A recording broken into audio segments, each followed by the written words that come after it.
photographs capture more than light. They capture something far darker, waiting in the silver and glass, for eyes that should never have looked.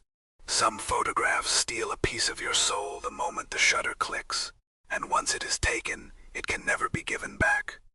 The photograph owns you now. This is the story of a man who could photograph death itself. Edgar Vane, a Victorian photographer who discovered his camera, could capture the exact moment someone would die, and the quiet village of Blackwood that paid for his obsession. A price measured in missing souls and photographs that should never have been developed. In the winter of 1892, a quiet terror settled over the parish of Blackwood, a village where nothing of consequence had ever happened, until Edgar Vane set up his photography studio on the hill. Edgar Vane was a photographer of considerable renown. The wealthy traveled from London to sit before his lens, but the photographs in his hidden back room told a far darker story. The secret darkroom held a gallery of pure horror. Photographs of men and women with dark wraith-like shapes looming behind them. Shadows that had not been there when the subjects sat for their portraits. He had discovered it entirely by accident. A chemical mishap in the developing tray. And there it was, in the silver emulsion behind a banker's smiling face. A shadow that should not have existed at all. 3 days later, the banker from Sussex was dead. A sudden heart failure, the doctor said. But Edgar Vane knew better. He had photographed the man's death before it happened. He began to experiment, first with animals, then a village beggar no one would miss. Each time the photograph showed a death shadow, and each time the subject died within 7 days. At first he called it scientific inquiry, but as the weeks passed, he stopped pretending. He was not documenting death, he was causing it. And the power was more addictive than any drug. For 3 months the village went about its quiet business, unaware that death was being manufactured in the mansion on the hill. Then the disappearances began. The baker's apprentice, the miller's daughter, 3 more in a single week. All of them had been photographed by Edgar Vane in the days before they vanished. The local constable believed in runaways and restless youth. But the parish priest knew the smell of evil when it reached him, and it was coming from the mansion on the hill. Too many souls had climbed the hill to have their portraits taken and never returned.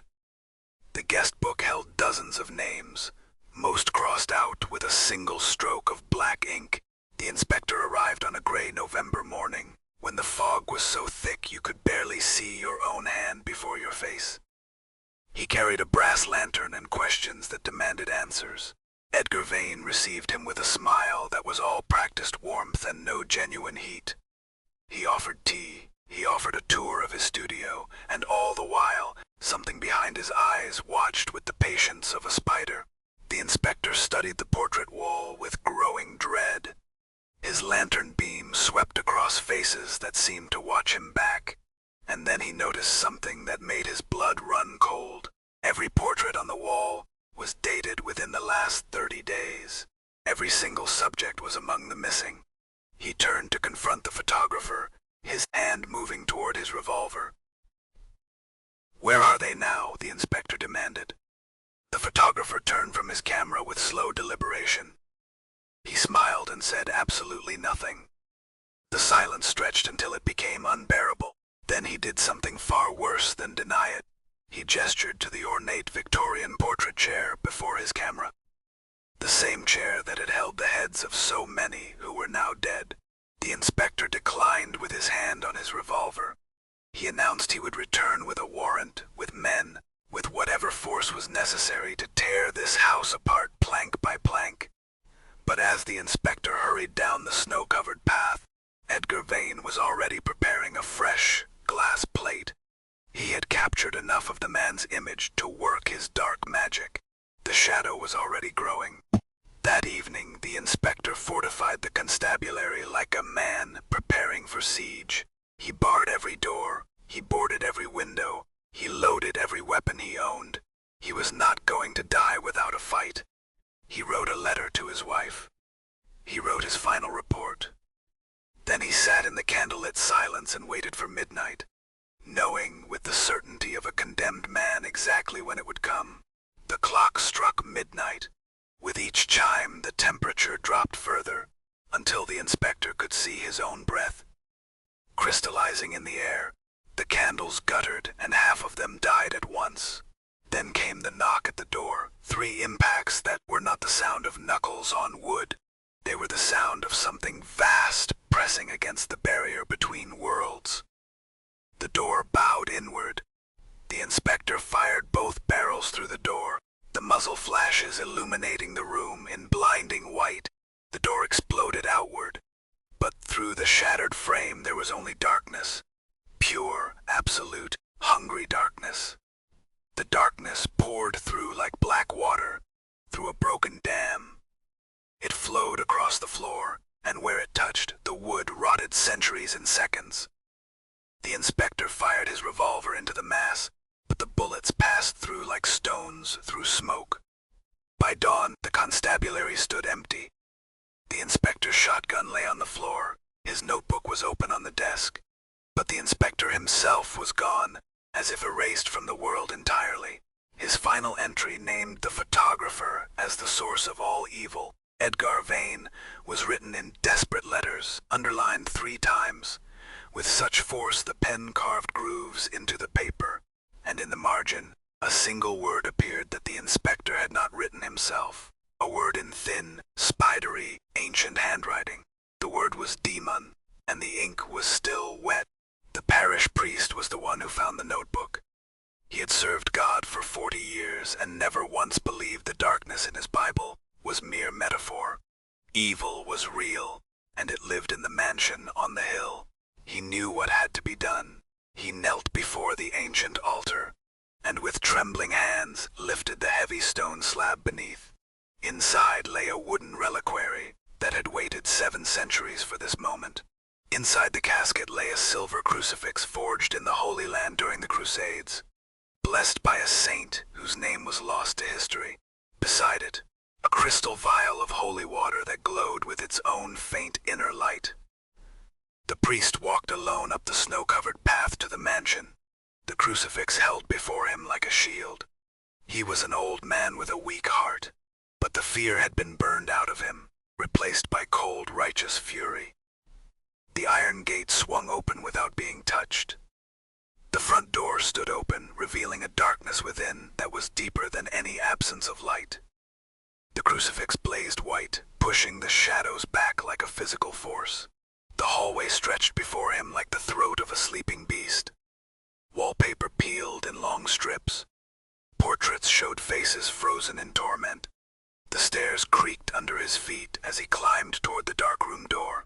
The darkroom door was coated in a black substance that pulsed like living tar. The crucifix light caused it to blister and smoke where the beam touched. The priest reached through the steam and pushed the door open. Inside, Edgar Vane was waiting. He stood surrounded by his gallery of horrors, his gaunt figure silhouetted against the red safety lantern, his hollow eyes fixed on the priest. His thin smile did not waver. He gestured to the same chair he had offered the inspector. His skeletal hand swept toward the seat with polite invitation, as if this were merely a social call, and not a confrontation between heaven and hell. The priest did not speak. He raised the ancient crucifix above his head, and the silver blazed with cold white light that seemed to come from another world entirely. It burned the darkness like acid on exposed flesh. The thing inside Edgar Vane screamed with a voice not human. Mal's mouth stretched open far wider than any jaw could accommodate. Black smoke poured from his throat and spiraled toward the ceiling. The priest began to chant in Latin, the words of a rite passed down through 7 centuries. With each syllable, rings of white light pulsed from the crucifix. Each ring struck the photographer like a physical blow. The darkness fled through the window, erupting in a column of pure black shadow that shattered glass and brick and part of the wall. It streaked across the winter sky like a wound and vanished into the clouds. Edgar Vane was dead before his body hit the floor. But in death his face looked different. Hunger was gone, replaced by something that might have been peace. The priest knelt and administered the last rites.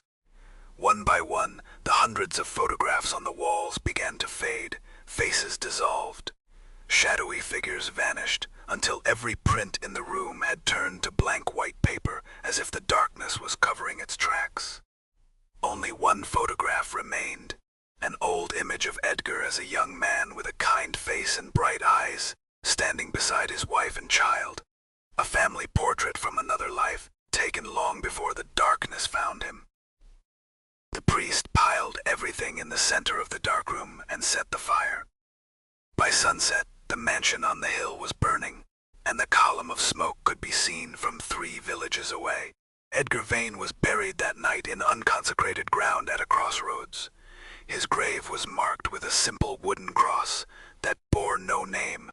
The priest spoke no words, only stood in silence beneath the full moon. In the months that followed, the village slowly healed. Spring came. Flowers bloomed where shadows had crawled. Children played on cobblestones that fog had once choked. The church bell rang out every Sunday. But some nights, when the fog rolls in thick from the moor, and the moon hides its face, the old villagers still lock their doors and shutter their windows. They do not speak of what they fear. They do not need to, because some nights, if you stand very still at the edge of the village and look up at the dark hill where the mansion used to be, you can still see something that should not be there. A single red light burning in an upstairs window of a room that no longer exists, in a house that was burned to ashes, on a hill where nothing grows.